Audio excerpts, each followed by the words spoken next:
हमारा सब्जेक्ट है repair and maintenance of building. हमने शुरू किया हुआ अपने 6 यूनिट यानी कि remedial measures for building defects. तो इसके अंदर हम लास्ट लेक्चर के अंदर बात कर रहे थे repair of DPC against rising dampness कि जो डैम्पनेस आ जाती है उसको हम किस तरह से रिपेयर कर सकते हैं। तो 3 मेथड थे जिन मेथड के बारे में हमने बात की, फिजिकल मेथड, इलेक्ट्रिकल मेथड और केमिकल मेथड। आज इस लेक्चर में हम बात करेंगे water proofing of wet areas and roof के बारे में कि जो वेट एरियाज होते हैं या फिर हमारी रूफ होती है उसको हम किस तरह से वाटर प्रूफ कर सकते हैं, किस तरह से वाटर से प्रोटेक्ट कर सकते हैं। जो लीकेज होती है उससे हम रिपेयर कर सकते हैं हमारे सरफेस को, हमारे वेट एरियाज को, या फिर बोल दीजिए जो हमारी रूफ होती है। तो सबसे पहले जो हमारा टॉपिक रहेगा वो टॉपिक इसके अंदर आ जाएगा प्रिंसिपल ऑफ वाटर प्रूफिंग। तो सबसे पहले बात करते हैं वाटर प्रूफिंग के बारे में, या फिर बोल सकते हैं principle of water proofing. Principles of water proofing. Principle of water proofing. तो देखिए जो भी हमारी बिल्डिंग्स होती है, जब हम बिल्डिंग को कंस्ट्रक्ट करते हैं तो बिल्डिंग की कंस्ट्रक्शन के दौरान कई ऐसी चीजें हो जाती है जिसकी वजह से वाटर एंटर होना शुरू हो जाता है हमारी बिल्डिंग्स के अंदर। हमारे जो बिल्डिंग के एलिमेंट्स होते हैं उनके थ्रू वाटर एंटर होना शुरू हो जाता है बिल्डिंग के कंपोनेंट्स के अंदर। या फिर हम बोलते हैं जब हम कंस्ट्रक्शन करते हैं तो कंस्ट्रक्शन के दौरान हमारी कंस्ट्रक्शन तो हम प्रॉपर तरीके से करते हैं, लेकिन जो हम जॉइंट्स यूज करते हैं, जैसे जो मोटार जॉइंट्स यूज किया, जो बॉन्डिंग मटेरियल हमने यूज किए, तो उनके अंदर अगर एरर होगा तो उसकी वजह से भी वाटर एंटर करना शुरू हो जाता है हमारे बिल्डिंग कंपोनेंट्स के अंदर। या फिर बोल दीजिए श्रिंकेज की वजह से, एक्सपोजन की वजह से, एक्सपोज्ड की वजह से, जैसे एक्सपोजन लिखा हुआ, एक्सपेंशन हो गया, श्रिंकेज हो गया, तो मटेरियल्स की, हमारी बिल्डिंग मटेरियल की श्रिंकेज की वजह से, एलिमेंट्स की श्रिंकेज की वजह से, उसकी वजह से भी वाटर एंटर करना शुरू हो जाता है हमारे बिल्डिंग कंपोनेंट्स के अंदर, जिसकी वजह से क्या होता है, जो लीकेज होना शुरू हो जाता है, हमारे बिल्डिंग की जो लाइफ है, बिल्डिंग के कंपोनेंट्स की जो लाइफ है वो कम होना शुरू हो जाती है धीरे धीरे। तो इसलिए वाटर प्रूफिंग सबसे इम्पोर्टेंट एक टॉपिक बोल सकते हैं, इंपॉर्टेंट है हमारे मटेरियल जब भी हम बिल्डिंग को कंस्ट्रक्ट करेंगे कि वाटर प्रूफिंग हमें क्यों करना चाहिए। वाटर प्रूफिंग करना है सबसे तरीका आसान यही है कि जब भी हम कंस्ट्रक्शन करें तो हमने सबसे पहले यही ध्यान रखना है कि जो भी हमारे मटेरियल होंगे, कंस्ट्रक्शन मटेरियल होंगे, वो कौन से होंगे, वॉइड्स फ्री होने चाहिए। वो कौन से होने चाहिए, वॉइड्स फ्री। ठीक है, जो भी हमारे कंस्ट्रक्शन मटेरियल्स जो हम यूज कर रहे हैं कंस्ट्रक्शन के अंदर वो होने चाहिए वॉइड्स फ्री। इसके अलावा avoid voids formation, avoid voids formation, avoid voids formation after the construction, after the construction. और कंस्ट्रक्शन के बाद जो भी वॉइड्स फॉर्मेशन हो रहे हैं, फॉर्म हो रहे हैं, उनको कंट्रोल करना चाहिए कि वो फॉर्म ना हो, उनसे क्या करना चाहिए, बचाना चाहिए।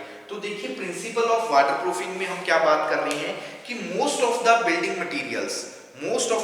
Material used in construction are exposed to water. यानी कि हमारी बिल्डिंग की जब हम कंस्ट्रक्शन करते हैं तो कंस्ट्रक्शन के दौरान काफी इस तरह के मटेरियल्स होते हैं जो परमिट करते हैं, जो परमिशन देते हैं कि वाटर एंटर करे हमारे बिल्डिंग के कंपोनेंट्स के अंदर, हमारे मटेरियल्स के थ्रू एंटर कर जाए। या फिर अगर हम बात कर लेते हैं जब हम बिल्डिंग को कंस्ट्रक्ट करते हैं तो हमने सब कुछ प्रॉपर तरीके से, जो हमारे एलिमेंट्स हैं वो हमने प्रॉपर यूज किए हैं, लेकिन जब हम बात करते हैं जॉइंट्स की, जो बॉन्डिंग जॉइंट्स होते हैं, मोटार जॉइंट्स होते हैं, उनके अंदर अगर एरर होगा तो एरर की वजह से वाटर एंटर करेगा हमारे बिल्डिंग कंपोनेंट्स के अंदर, जिसकी वजह से क्या होगा, हमारे जो भी बिल्डिंग के एलिमेंट्स रहेंगे, बिल्डिंग के कंपोनेंट्स रहेंगे, उनके अंदर लीकेज की प्रॉब्लम आ जाएगी। या फिर जब हम एक्सपेंशन की बात करते हैं, श्रिंकेज की बात करते हैं, हमारे जो बिल्डिंग के मटेरियल्स होते हैं उनके अंदर श्रिंकेज आ जाए, एक्सपेंशन आ जाए, तो उसकी वजह से भी वाटर एंटर करना शुरू हो जाता है हमारे बिल्डिंग के कंपोनेंट्स के अंदर। बिल्डिंग के जो भी एलिमेंट्स रहेंगे उन एलिमेंट्स के थ्रू वाटर एंटर करना शुरू हो जाएगा बिल्डिंग के अंदर।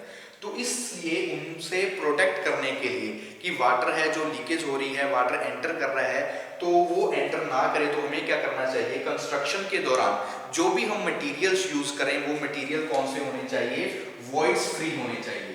जब भी हम कंस्ट्रक्ट करें हमारे बिल्डिंग को, तो कंस्ट्रक्शन मटेरियल, जो भी हम मटेरियल यूज करें वो वॉइड्स फ्री होने चाहिए।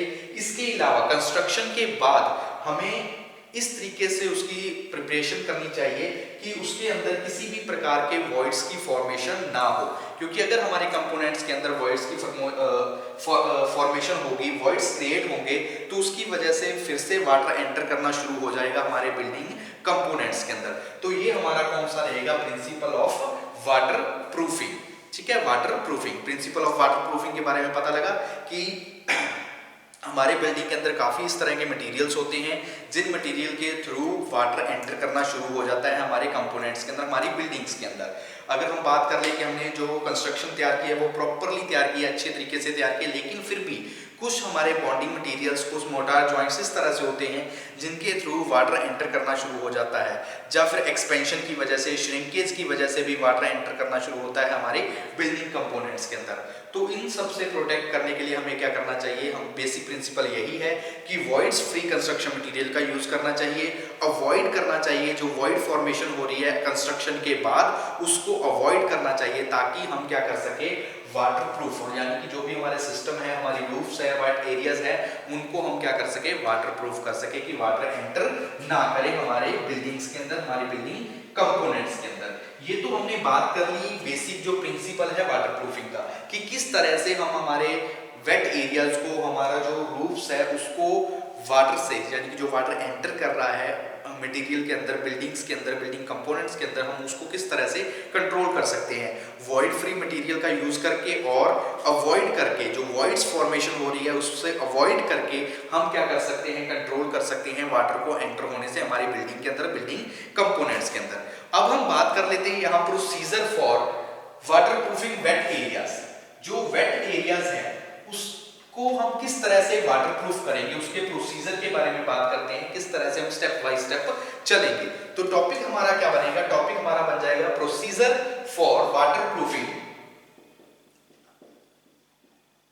Procedure for water proofing, procedure for water proofing wet areas, wet areas, procedure for water proofing wet areas, की किस तरह से हम क्या कर सकते हैं, जो हमारा वेट एरियाज है उसको हम किस तरह से वाटर प्रूफ कर सकते हैं, procedure.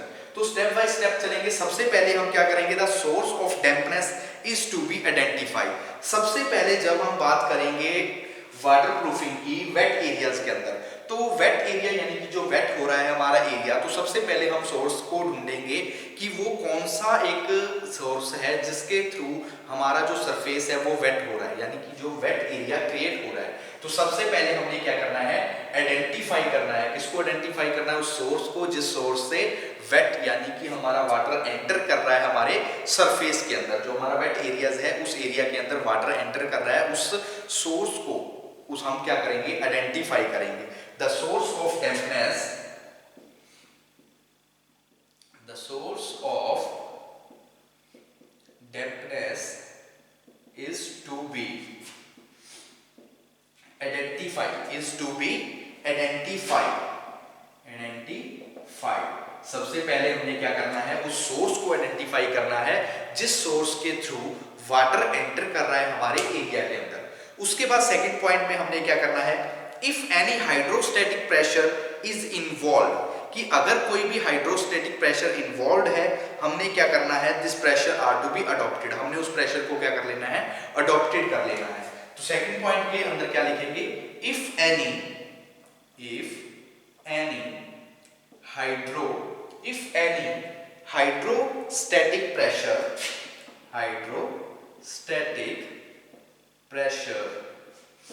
is involved, hydrostatic pressure is involved, measure to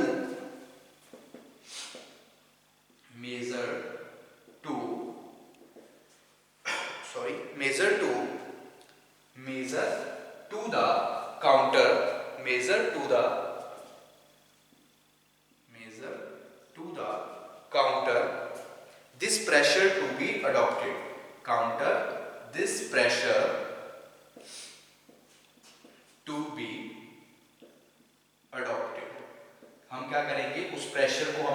करके हम उस प्रेशर को क्या कर लेंगे, अडॉप्ट कर लेंगे। थर्ड पॉइंट के अंदर हम क्या बात करेंगे कि the most common construction material concrete must be fully compacted while casting, कि जो हमने मोस्ट इंपॉर्टेंट हमारा जो मटेरियल रहता है कंस्ट्रक्शन के दौरान वो रहता है कंक्रीट। तो वो क्या होना चाहिए, फुली क्या होना चाहिए, कंपैक्टेड होना चाहिए व्हाइल कास्टिंग की। जब हम कास्टिंग करें तो उस दौरान जो हमारा मटेरियल है यानी कि जो कंक्रीट है वो फुली क्या होना चाहिए, कंपैक्टेड होना चाहिए।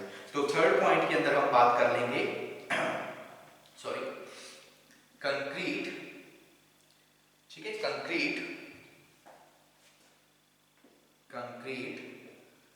must be fully compacted while casting, compacted while casting, कि कास्टिंग के दौरान जो हमारा कंक्रीट हम यूज कर रहे हैं, मोस्ट इंपोर्टेंट हमारा मटेरियल होता है कंस्ट्रक्शन के अंदर, वो क्या होना चाहिए, फुली कंपैक्टेड होना चाहिए व्हाइल कास्टिंग। कास्टिंग के दौरान क्या होना चाहिए, कंपैक्टेड होना चाहिए।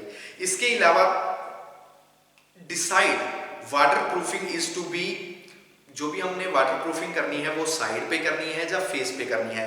Decide whether water proofing is to be on positive side या फिर फेस।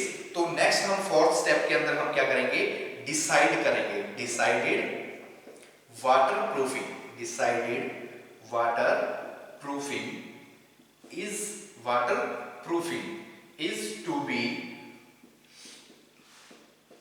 पॉजिटिव साइड और फेस, यानी कि जो हमारी वाटर प्रूफिंग है, जब हम वाटर प्रूफिंग कर रहे हैं तो हमने डिसाइड करना है वो हमने पॉजिटिव साइड यानी कि साइड से करनी है या फेस से, आगे से या फिर हमने करनी है साइड से। इसके अलावा लास्ट स्टेप में हमने क्या डिसाइड करना है, decide about water proofing system pure filling और रिप्लेंट, यानी कि जो हमने वाटर प्रूफिंग करनी है वो प्रॉपर प्योर फिलिंग करनी है या फिर रिप्लेंट यानी कि पार्शियली करनी है या फिर फुली करनी है, उसके बारे में हम डिसाइड करेंगे हमारे फिफ्थ स्टेप के अंदर। और लास्ट स्टेप में हमने यही करना है कि जो भी मैन्युफैक्चरर के द्वारा हमें इंस्ट्रक्शंस दी गई है उन इंस्ट्रक्शंस को फॉलो करके हमारे मटेरियल को यूज करना है, जो भी हमने मटेरियल यूज करने हैं कंस्ट्रक्शन के अंदर। तो ये हमारा क्या रहेगा प्रोसीजर, किस चीज का procedure, water proofing for wait areas, की जो हमारे वेट एरियाज है उन एरियाज को वाटर प्रूफिंग हम किस तरह से कर सकते हैं, प्रोसीजर। तो सबसे पहले आपको पता लगा फर्स्ट पॉइंट के हमने अंदर क्या करना है, source of dampness is to be identify. सबसे पहले हमने उस सोर्स को आइडेंटिफाई करना है जिस सोर्स के थ्रू वाटर एंटर कर रहा है हमारे एरियाज के अंदर। सेकंड पॉइंट में हमने क्या करना है, if any hydrostatic pressure is involved measure to counter this pressure to be adopted, कि अगर हमारी जो वेट एरियाज है उस एरियाज के अंदर कोई भी हाइड्रोस्टैटिक प्रेशर एंटर कर रहा है, मौजूद है, इन्वॉल्व है, तो हमने उसको क्या करना है, मेजर करना है, अडॉप्ट करना है। थर्ड पॉइंट के अंदर हमने ये बात करनी है, concrete must be fully compacted while casting, कि जो कंक्रीट है वो मोस्ट इंपोर्टेंट हमारा एलिमेंट होता है, एक मटेरियल है कंस्ट्रक्शन के अंदर जो हम यूज करते हैं। सबसे इंपॉर्टेंट हमारा मटेरियल है कंस्ट्रक्शन के अंदर कंक्रीट। तो जब भी हम कंक्रीट यूज करें कंस्ट्रक्शन के तो वो कौन सा होना चाहिए, फुली कंपैक्टेड होना चाहिए व्हाइल कास्टिंग। कास्टिंग के दौरान हमारा मटेरियल क्या होना चाहिए, फुली कंपैक्टेड। उसके बाद नेक्स्ट पॉइंट में हमने क्या करना है, decide water proofing is to be positive side और फेस। फोर्थ पॉइंट में हमने डिसाइड करना है कि जो हम वाटर प्रूफिंग कर रहे हैं वो पॉजिटिव साइड पे कर रहे हैं या फिर फेस पे। और नेक्स्ट पॉइंट में अंदर हमने क्या डिसाइड करना है, decide about water proofing pure filling, कि जो हमारी वाटर प्रूफिंग है वो प्योर फिलिंग है या फिर हम उसको बोल सकते हैं और रिप्लेंट, ठीक है, या फिर हम उसको क्या बोल सकते हैं, रिप्लेंट या फिर बोलते हैं पार्शियली, कि पार्शियली या फिर प्योर फिलिंग। और लास्ट स्टेप हमने क्या करना है, follow instruction by the manufacturer in respect of specific, जो भी हमारा मटेरियल है जो हम यूज कर रहे हैं उसके स्पेसिफिक जो भी इंस्ट्रक्शंस मैन्युफैक्चरर के द्वारा हमें दी गई हैं उन इंस्ट्रक्शंस को फॉलो करेंगे तो हम क्या कर सकते हैं, वाटर प्रूफिंग कर सकते हैं वेट एरियाज की। तो ये हमारा प्रोसीजर रहेगा, किस चीज का procedure, procedure of water proofing wet areas की, किस तरह से हम वेट एरिया में वाटर प्रूफिंग करते हैं। सबसे पहले सोर्स के बारे में पता करना है, हाइड्रोस्टैटिक प्रेशर इन्वॉल्व है तो उसको मेजर करना है, कंक्रीट है उसको कंक्रीट है वो फुली कंपैक्टेड होना चाहिए। नेक्स्ट पॉइंट में हमने डिसाइड करना है कि वाटर प्रूफिंग हमने पॉजिटिव साइड या फेस पे करनी है। नेक्स्ट पॉइंट में हमने डिसाइड करना है कि वाटर प्रूफिंग हमने पार्शियली करनी है या फुली करनी है। और लास्ट में हमने फॉलो करनी है जो भी इंस्ट्रक्शंस मैन्युफैक्चरर के द्वारा प्रोवाइड की गई है वाटर प्रूफिंग करने के लिए। नेक्स्ट हमारा टॉपिक शुरू करते हैं। इस टॉपिक के अंदर हम बात करेंगे water proofing of flat RCC roof. जो हमारी रूफ होती है उस रूफ के अंदर हम किस तरह से वाटर प्रूफिंग कर सकते हैं। फ्लैट आरसीसी रूफ पर हम वाटर प्रूफिंग किस तरह से करेंगे। ठीक है, शुरू करते हैं। नेक्स्ट हमारा टॉपिक है water proofing of flat RCC roof. Water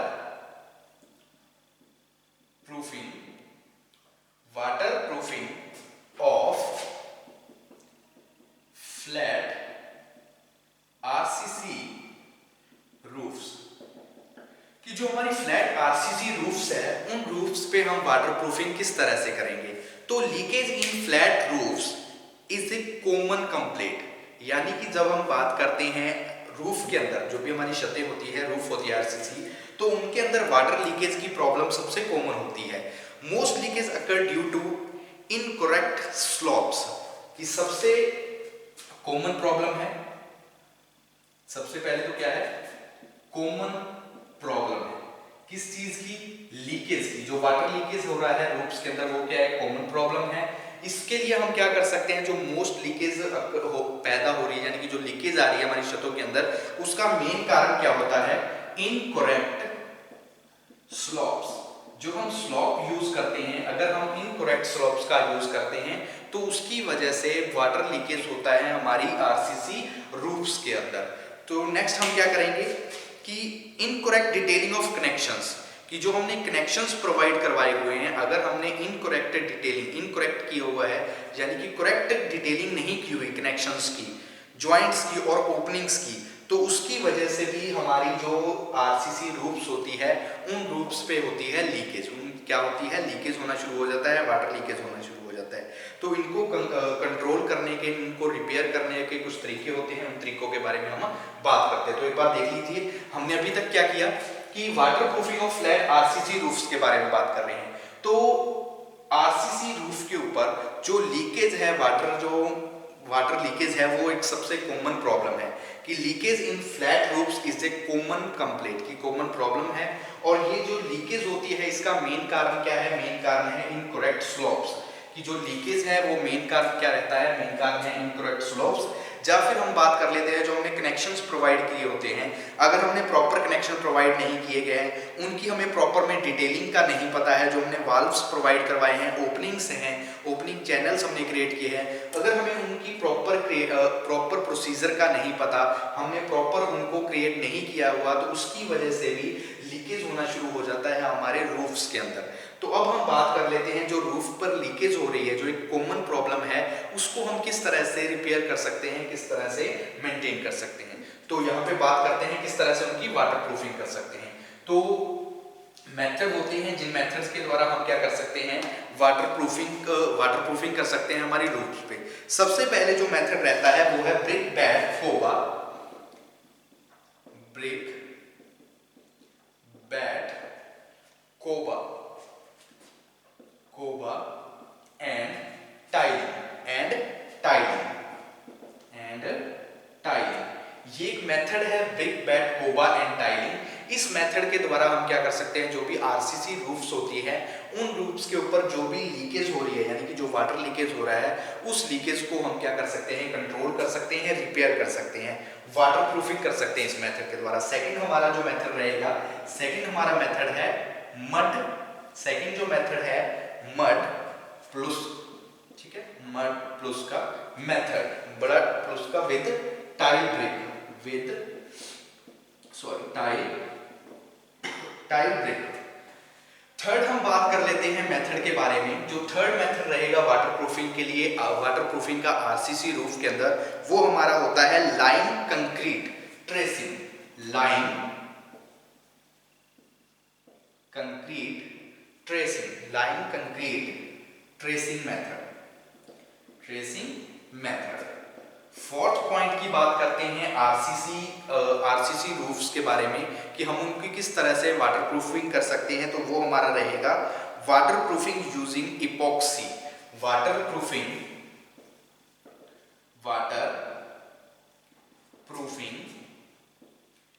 using epoxy. ठीक है, इपॉक्सी का यूज करके भी इपॉक्सी का यूज करके भी हम क्या कर सकते हैं, वाटर प्रूफिंग कर सकते हैं हमारी आरसीसी रूफ के अंदर। इपॉक्सी, ठीक है, वाटर प्रूफिंग का यूज, इपॉक्सी का यूज करके भी हम क्या कर सकते हैं, वाटर प्रूफिंग कर सकते हैं। इसके अलावा using cement concrete, using cement concrete, using cement concrete, cement concrete के द्वारा भी हम क्या कर सकते हैं, वाटर प्रूफिंग कर सकते हैं। फ्लैग स्टोन टाइल्स, ठीक है, फ्लैग 6 पॉइंट में बात कर लेते हैं, फ्लैग स्टोन टाइल्स, इनके द्वारा भी हम क्या कर सकते हैं, वाटर प्रूफिंग कर सकते हैं हमारे आरसीसी रूफ के अंदर।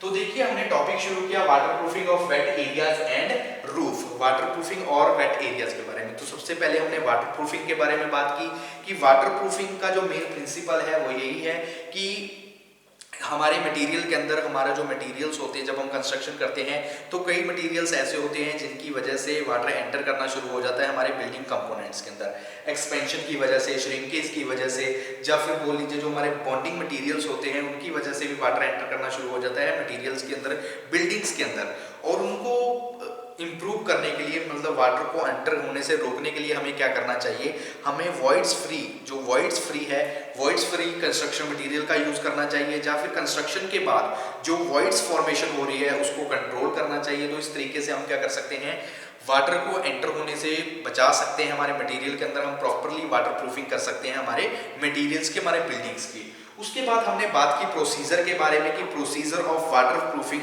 फॉर वेट एरियाज, कि जो हमारे वेट एरियाज होते हैं, वेट एरियाज की हम जो वाटर प्रूफिंग है वो किस तरह से करते हैं। तो वाटर प्रूफिंग करने के लिए आपको पता है स्टेप वाइज करेंगे। सबसे पहले हमें वो एरिया आइडेंटिफाई करना होगा जिस एरिया से, जिस सोर्स से वाटर एंटर कर रहा है हमारे सरफेस के अंदर। तो सबसे पहले हमने प्रोसीजर के अंदर यही बात की थी कि हम आइडेंटिफाई करेंगे उस सोर्स को जिस ओर से वाटर एंटर कर रहा है हमारे वॉल्स के अंदर, हमारी वेट एरियाज के अंदर। फिर हमने उसके अंदर नेक्स्ट स्टेप के अंदर बारे में बात की कि अगर हाइड्रोस्टेटिक प्रेशर है तो उस प्रेशर को मेजर करेंगे। नेक्स्ट हमने बात की कि वाटर प्रूफिंग हम डिसाइड करेंगे कि हमने किस तरह से करनी है, पॉजिटिव साइड पे करनी है, फेस पे करनी है। वाटर प्रूफिंग हमने डिसाइड करनी है कि पार्शियली करनी है, फुली करनी है, फॉलो करना है इंस्ट्रक्शन को जो भी मैन्युफैक्चर के द्वारा इंस्ट्रक्शंस दी गई है। तो इस तरह से हमने प्रोसीजर के बारे में बात की, water proofing of wet areas के बारे में।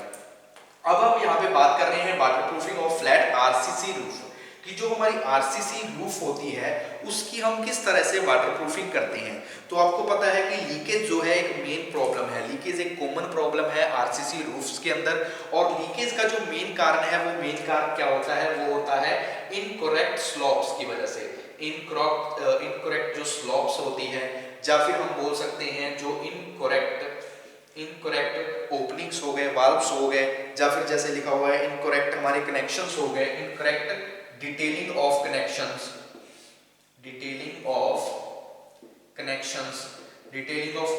हो गए, ओपनिंग्स हो गई, या फिर जो हमारे कनेक्शंस हमने प्रोवाइड करवाए गए हैं, जो चैनल्स दिए हैं, वाल्व्स दिए हुए हैं, अगर उनके अंदर इनकरेक्शन है, यानी कि अगर वो प्रॉपर तरीके से नहीं लगे हुए, तो उसकी वजह से भी हमारी सरफेस पे हमारी आरसीसी जो रूफ्स होती है उनके अंदर क्या होना शुरू हो जाती है, लीकेज होना शुरू हो जाती है।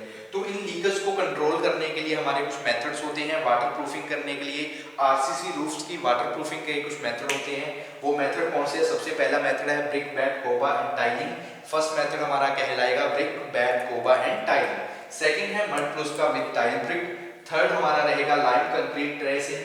फोर्थ रहेगा वाटर प्रूफिंग यूजिंग इपॉक्सी, यानी कि इपॉक्सी का यूज करेंगे। इपॉक्सी फ्रैक्चर इंजेक्शन के बारे में आप पहले पढ़ चुके हैं। एक वाटर प्रूफिंग यूजिंग इपॉक्सी का यूज करके, यूजिंग सीमेंट कंक्रीट का यूज करके, या फिर फ्लैग स्टोन जो टाइल्स होती हैं उनका यूज करके हम क्या कर सकते हैं, हमारी आरसीसी रूफ को हम क्या कर सकते हैं, जो लीकेज हो रही है वाटर लीकेज, उससे हम क्या कर सकते हैं, बचा सकते हैं, वाटर प्रूफिंग कर सकते हैं हमारे पूरे बिल्डिंग्स को, हमारी आरसीसी की रूफ्स को। ठीक है, तो ये हमारा रहेगा टॉपिक के अंदर हमने बात की water proofing of wet areas and roof के बारे में।